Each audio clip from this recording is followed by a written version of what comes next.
presentation of TV6 Sports.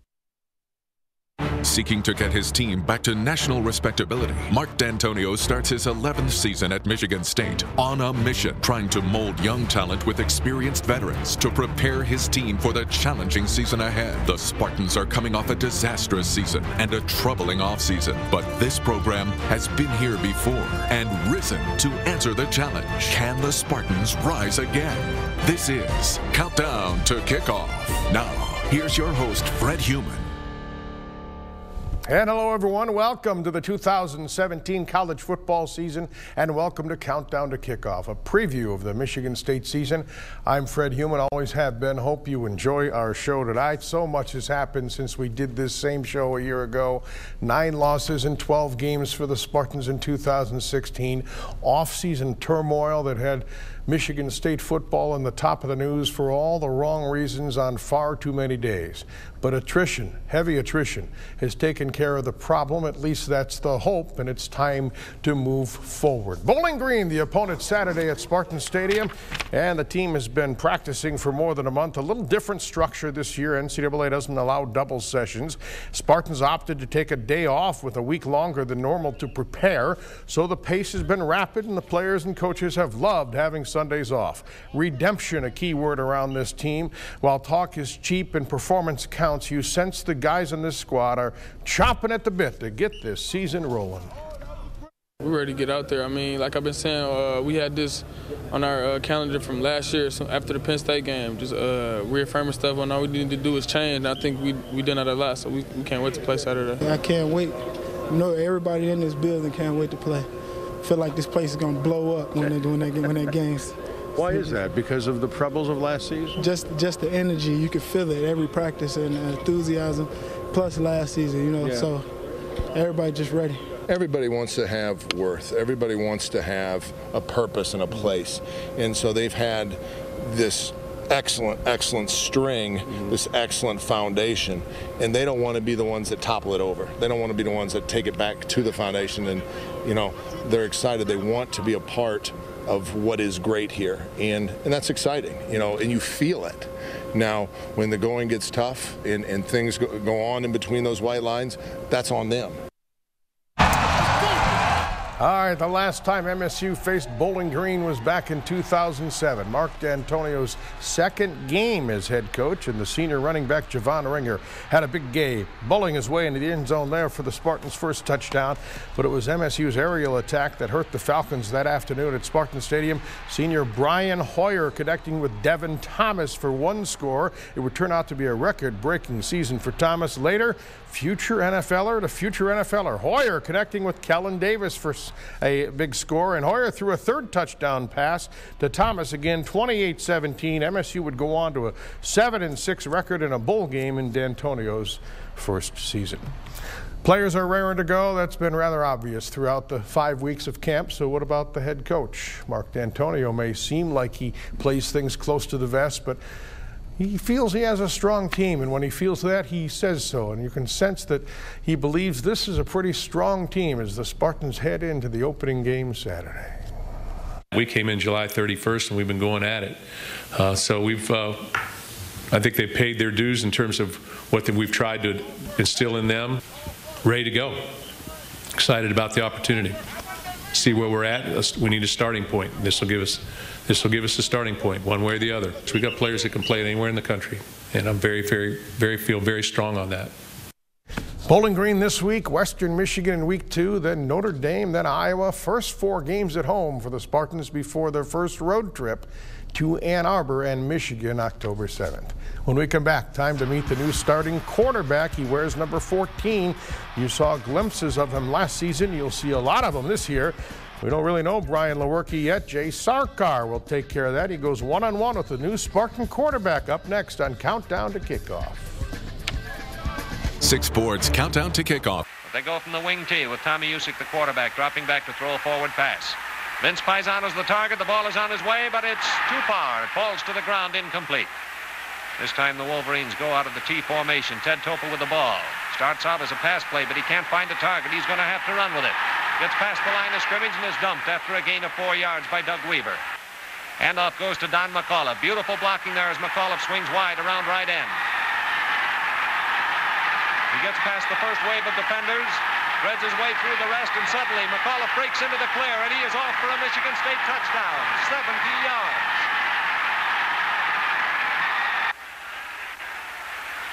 This time the right halfback, Billy Wells, takes the ball, cracks over left tackle, and powers his way into the end zone for a touchdown. Michigan State goes into the lead, 19-13. Classic footage from the 6 Sports Vault, the 1952 Michigan State game. Spartans overcoming a 13-0 deficit, winning 27-13. That game was the opening game that season. Imagine that. Turned out to be an undefeated year for Biggie Munn's Spartans.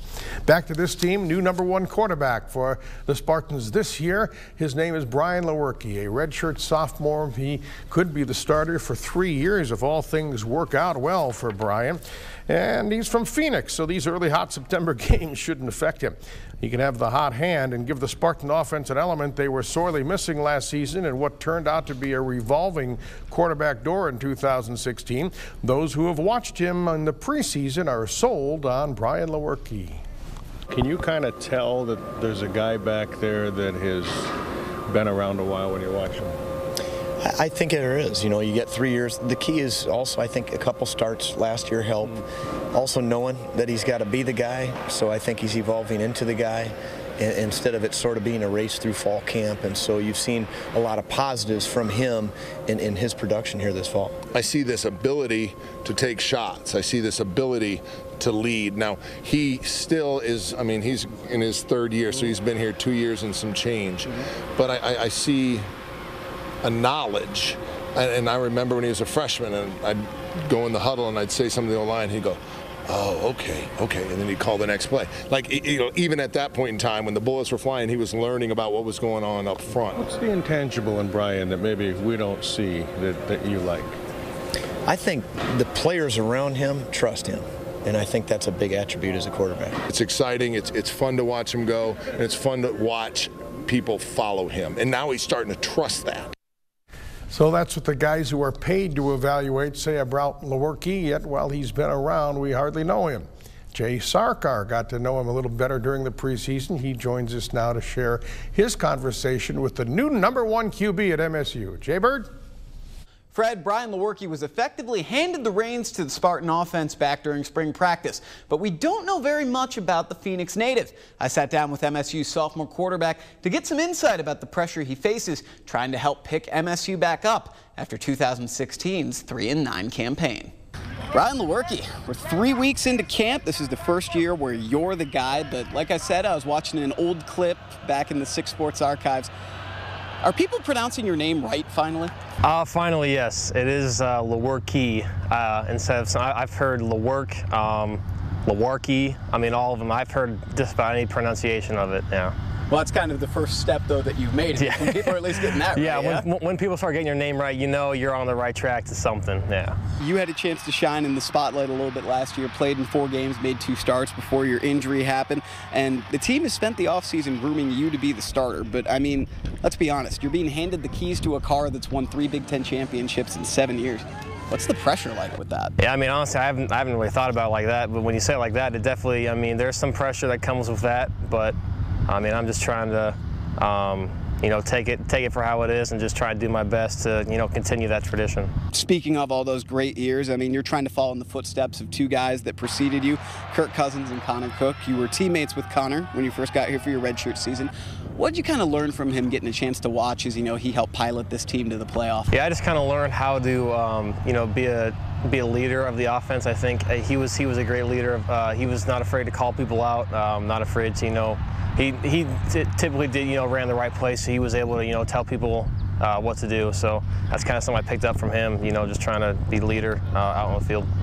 You and Kirk didn't really cross over at all. Have you seeked out any advice from him over the past couple of years? I have, yeah. I mean, I saw him before I came here. I came for the spring game in 2015, and I visited with him, talked with him a little bit. And then this spring, I was able to call him, and I just kind of asked what it was like to, you know, lead a team that kind of had some off-the-field issues. Obviously, when he was here, he had that dorm incident. And so I kind of asked him how to deal with stuff like that. He just kind of said, you know, just trying to, you know, keep everyone that we have together with us right now. trying to get to know people more personally. He's trying to, asking about how their family is, how they're doing. So that was kind of something I just tried, creating, more personal relationships with people. You've been here for the highest of highs and the lowest of lows your first 2 years. What's going to be the difference this year that gets Michigan State football back into that Big Ten East conversation and possibly back to a Big Ten title game? Yeah, I think the biggest thing is just our team chemistry. I feel like is awesome this year. Guys aren't afraid to call people out. They come together a lot more. They're not afraid to get on people's bad sides, and they know that they will fix it at the end of practice. If there's a fight or something, if they get in some argument, we know that we'll all come back together in the end. So I think a team has to have that if they want to win a championship. They have to have that ability to come together as one unit. When you started playing your high school football and you knew you wanted to play in college, there's no way you thought you'd trade in Phoenix's climate for the Lansing's, was there? Yeah, I mean, honestly, when I was being recruited, that wasn't really a big thing I was thinking of. Maybe I should have taken it into account a little more, but I was looking at all options everywhere. California schools, Florida schools. I even took a visit up to Washington. So I kind of got all taste of climates, and I decided that Michigan State was the one. I didn't really think about that too much. I just felt the vibe here was just awesome. I felt like I needed to come here. But there are times where you definitely think during the winter, wow, it's like 80 degrees at home. Right? Yeah, I'll call my dad. He'll be talking like, yeah, I'm sweating walking to the car, and I'm like, it's November. Come on. I'm like, it's like 15 degrees here and it's snowing. So it's yeah. Now with that, you obviously have created your own family and close circle of friends here. But is it tough being 2,000 miles away from home? At first, it was pretty tough. Yeah. And, I think I developed a great group of friends here, all the guys I live with, so that definitely helped.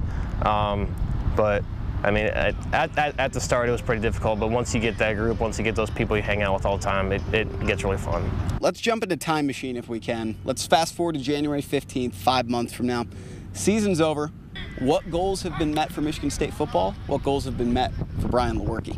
I think personally for me, I would like to be on the national spotlight from a quarterback. So I think if that's not your goal, then there's nothing.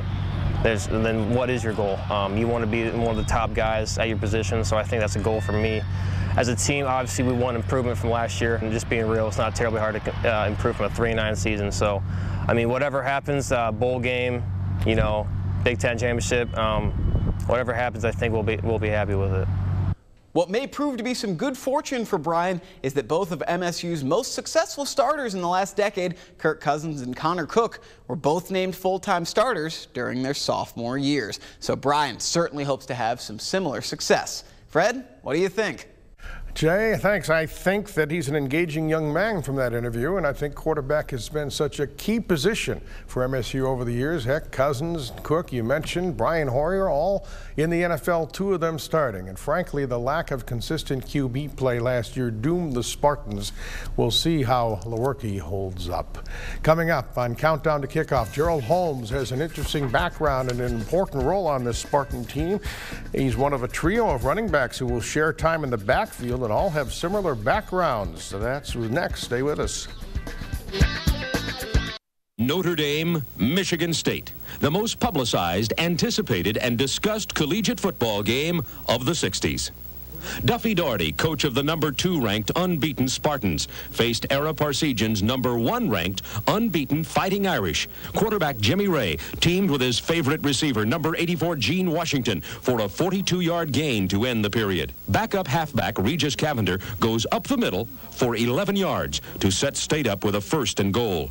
Then on 3rd down from the 1, Cavender scores, a feat that 5 teams failed to accomplish that year against the Irish defense. With starting quarterback Terry Hanratty injured, backup Cully O'Brien hits Rocky Blyer for a 9-yard gain, and the Irish are on the move. On the next play, O'Brien finds Bob Gladio down the middle for a touchdown, and Notre Dame trails by just 3, 10-7. On the first snap of the 4th quarter, Joe Azara ties the game with a 28-yard field goal. The 1966 game of the decade ended in a 10-10 tie, settling neither side's claim to the national championship.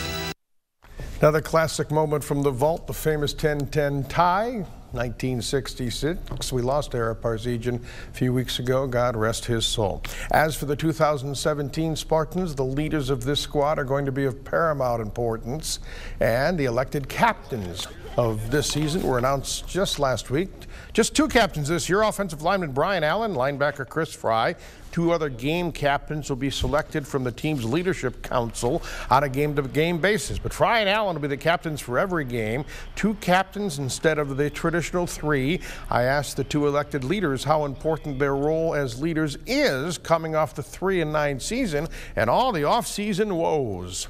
A lot of things have happened, but we don't think about those things, honestly. We're looking forward to this season, and we're going to build off of this off season and not worry about anything that happened last season. The things that have happened in the past are in the past, and the guys that aren't here anymore aren't part of this team, and we're focusing on the guys that are in our room. Those are the guys that we're going to be leading, and those are the guys going to be playing on Saturdays making plays. I've been through, the good and the bad, and I've seen how both of those feel, and I can tell you, you guys have been there too. The first 2 years here were a lot better, and I've seen how those guys led, and I saw how things went last year, and I think we'll be better. Having gone through that last year, we'll be more prepared for dealing with adversity and stuff like that this year. All right, a guy many thought would be a captain on this team will certainly be a team leader. He's Gerald Holmes, but he may not even be the lead back. Such is the 3-pronged strength of the Spartan running game, and the tie that binds the 3 Spartan backs is deeper than just football. Alex Sims joins us now with more on that. Alex? Fred, Gerald Holmes has become the guy in the backfield for the Spartans, except the fact that there are 2 other guys on the team who are equally as good in the same position. One would think this would cause quite the controversy, but in fact, it's only made these 3 running backs that much closer. Gerald Holmes was a kid from Flint who, like a lot of kids from Flint, just wanted to play football. Kind of like a niche for me, just running the ball, a long touchdown run. So from there, I kind of kept growing with it. He played the game well enough to earn a spot on the varsity roster at Carmen Ainsworth.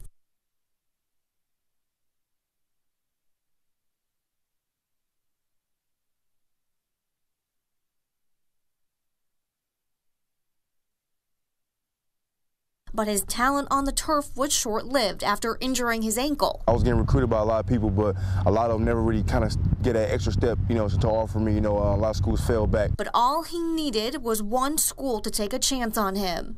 Coach D shook my hand on the practice field and offered me right then and there. For a team like that, to shake my hand from a kid from Flint, with a messed up ankle, that kind of meant a lot. Holmes committed to play at Michigan State in February of 2013. But was just another number on the 100-man roster.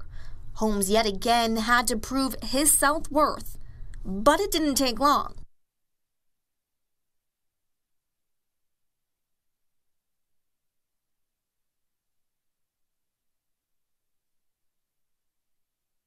In his sophomore season, Gerald was ranked the Spartans' 2nd leading rusher. He ran for 540 yards and scored 8 touchdowns that season.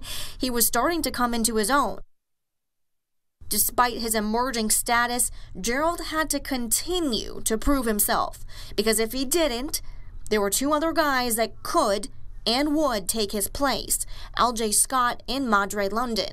While there were 3 running backs, there's only 1 ball. One would think the inner competition might create some animosity. Quite the contrary, it formed a bond. In fact, a shared childhood experience has drawn these 3 Spartan running backs even closer. Didn't have to know about their background. You can kind of almost just see it, and kind of feel that genuine, love and care for each other, and it's about me kind of being an older guy. I look at myself as big brother, and I kind of try to keep that going. Like I always say, I treat those guys just like my blood brother, Isaiah Scott, back at home, and I think it's awesome just the fact that we're competing for the same position, but we're still that close.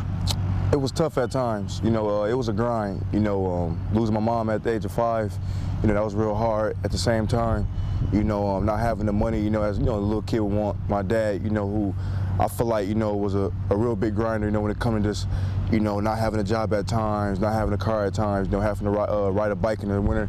We all came from pretty much nothing, those rough backgrounds, so that's what makes us even more closer, having the same type of struggle back at home and stuff like that. It was the faith of Mark D'Antonio in them that changed these 3 men's lives forever. It is crazy, for the most part, where we play a game, we play a game, that kind of can like almost change your life, you know, financially and just in general. Coach D, you know, and the staff, it teaches how to be a man, you know, when things either not going your way or if they are going your way, how to overcome, you know, and persevere through certain things. I feel like that time and years will come when we just kind of sit back like, dang, man, you remember that time when we ain't had this, you know, when we all successful.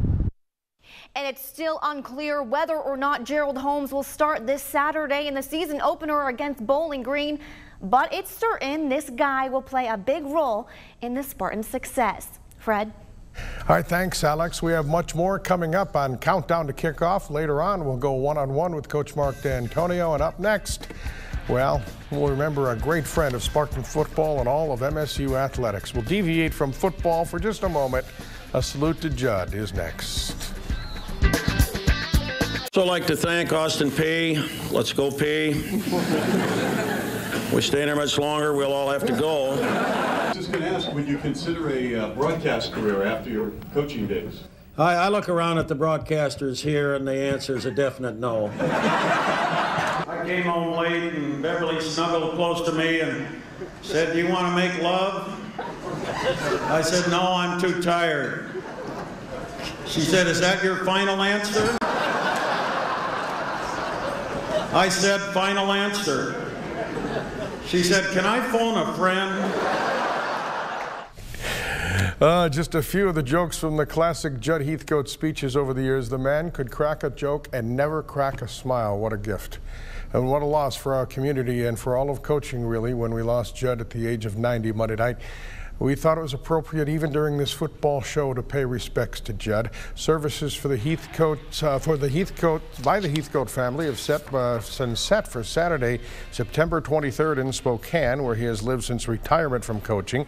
What a stable of friends and former players, and I'm telling you, the coaching tree, the branches on the coaching tree he left behind. Judd even impacted a notable football coach around here. You know, whenever I saw him, he would talk about football with me a little bit, but there was just always a sparkle in that guy's eye. There really was. It wasn't about him. He asked about you and that type of thing. But I always remember the stories that, you know, you sort of remember the stories that Coach Izzo talks about, Tom talks about, or Mark Hollis talks about. I think they both lost a mentor. When you lose somebody that you're that close to over a period of time, and it brings back, I think, a lot of memories. Not sure how to ask a guy who brings Judd's name up 5 days a week is impacted by him, but perhaps you can put it into words. Well said. You know, I think my players, I got a text from every player, it was amazing. And I said, well, you know, but then in the text, I remember when you told us this, and I know how much he meant to you. And I said, I don't think I talk about him every day. And everybody I talk to says, every press conference, every something, there's some Juddism. And I guess that's the beauty of it. He didn't let you know, and we were afraid to tell him we loved him in a way, you know, it was just, you feared it because of the way he was. So both parties had great respect, and yet probably none of us shared it enough because it was hard to do with Judd. Yeah, I had to shed a tear when we heard of Judd's passing, but you got to laugh too, because that's what Judd would have wanted. So since they say imitation is the finest form of flattery, I thought we'd share a couple of Judd impersonations from two notable Spartan greats. You're a guard, not a garbage. I can't even think of some of the things he called me, but he's beating on his head while he's calling me these things. And I remember sitting there thinking, this guy must either really want me to play better or be out of his mind. I said, okay, cut the music off. Cut the music off. Hell, let's just go out and kick that. Before, he would always holler at Ron Childs. He'd hit himself about 3 times. Bo, bo, bo, bo. Sam Vincent and, of course, Magic Johnson. What a coach, what a man. Judd, you will be missed. With that, we get back to a sport Judd loved, football and the Spartans. Coming up, a hair-raising look at this team. Many of the players have a bit of a new look this season. I had to get them to take their helmets off to show you. That's up next. Stay with us. George, you've lost both of your legs. You've had all kinds of circulation problems, yet you seem so happy. What's that about? Well, you know, I've been a blessed person all my life, and having the opportunity to come to Michigan State, and the good Lord still allows me to wake up every day. So there are a lot of people worse off than I am, so I really have no reason to be sad. Those were the words of former Spartan great George Webster, spoken from a wheelchair in 2005. 18 months later, George Webster passed away, one of the great Spartans in history. He played rover back at MSU, a position Duffy Doherty created by George, and Webster played it and was all over the field. Number 90 in your program, number 1 in your heart, the great George Webster, an important part of Spartan football history. All right, George kept his hair neatly cropped back in the day, nothing like the look on some of these 2017 Spartan players. We sent Jay Sarkar out to investigate that angle for Countdown to Kickoff. Where is Jay anyway? Hey, Fred, I had to jump off the set real quick just to fix up my hair a little bit. And speaking of hair, Michigan State football showed up at fall camp with some very unique looking haircuts. And after talking to the team, I found out why it's not only been a source of laughter, but how it's also brought the team closer together. Hey, first question for you. How long have you had your hair cut like this? I actually got it the first day of camp. Me and a couple of the guys on the team decided to mix it up this year. You see Byron Bull over there. He's got a little mohawk. A couple of the guys mixed up their facial hair, so we just got it for the first day of camp. We just wanted to do something a little fun, a little different this year. It was kind of a last-minute decision, so I'll head down to the barber shop and mix it up a little bit. I think it's just a little bit of fun to get us through these dog days of camp, you know. Yeah, we got some crazy haircuts going, some mustaches going, but it's all in good fun, and we'll see if they stick throughout the season. I don't know. It's a change, you know. Yeah. Mine's pretty crazy too, so I like it. I think it's funny. It's obviously like a camp thing. It's gonna, maybe roll into the season, but I'm loving all the haircuts so far. The fun wasn't just for the players, as some of the assistant coaches joined in on the follicle frenzy. That always used to be kind of fun back in the late 80s, early 90s, like who's going to show up with the craziest haircut. Should we expect a ponytail from you? Oh, absolutely not. No, it'll be balding right there, and then so the Fu Manchu is about as good as on the mustache. Yeah, so the O-line decided to do mustaches for some reason coming into camp, so all aboard. You haven't changed your look, Mark. Still nice and clean. Absolutely, no doubt about it. I'm keeping it the same. But perhaps the most important question is, which member of the team has the best hair as voted by their teammates? I'll give it to Kenny. Kenny's got the best haircut right now, and he went from the greasy long hair to looking better with this ridiculous haircut, but it fits him. I think it's pretty good. The best hair on the team. You know what? I'll have to go with Brian on that one. He does have it going. A little Macklemore look, but I like it. Best hair? I'll say mine, because, mine's just homemade dreads. I twist them myself, so I'll say mine. It came out real well. Oh, best hair. I'm going to have to give it to my boy Kenny. Nah, Ray and Daryl, they all got the same hair, man. They bleach their hair or whatever, dye it. Who got the best hair? Tyson Smith got cornrows. Yeah, so he threw it back. He got the cornrows, so I'll give it to Tyson Smith. He's got some good dreads.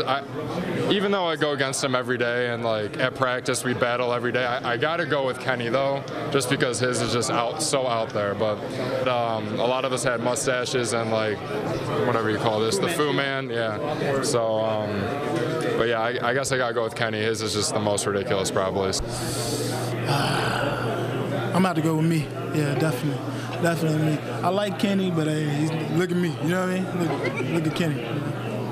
All apologies to Raekwon Williams. That is some great hair, but Kenny Willekes is the consensus winner for best hair on the team as voted by his teammates. Now I'll send it back to a man with a much more standard haircut. Freddie? Thanks, Jay. Perhaps these Spartans can win some hair-raising games this season. That would make a lot of folks around here very happy and not caring what they look like. All right, up next, Mark D'Antonio pays a visit to the Spartan Marching Band, an annual preseason visit. And the players seem to really get into this. We'll share that with you coming up on Countdown to Kickoff. Welcome back to Countdown to Kickoff. We'll go one-on-one with Mark D'Antonio still to come. Stay tuned for that. About 10 days before the season starts, Coach D likes to pay a surprise visit to the MSU team marching band. It's never a real surprise because he's done it every year here. This time we were invited along.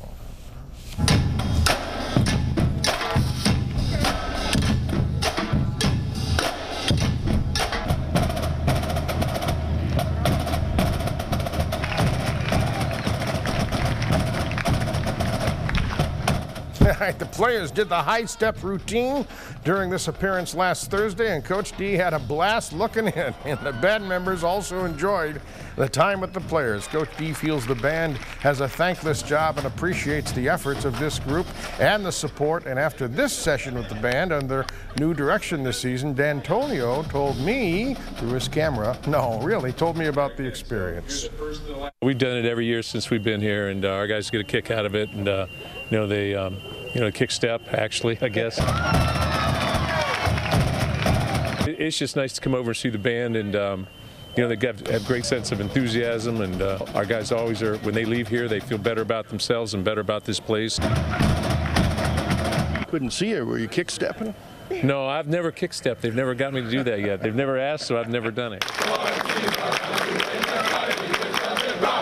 This meeting 6 years ago, my first year here, left a great impression on me, and Coach D's always been wonderfully supportive of the band. Football players are always great. It's just a great relationship that we have, that we support each other mutually, and we're looking forward to a great football season. Fight, fight, Rossi, fight. Victory for MSU.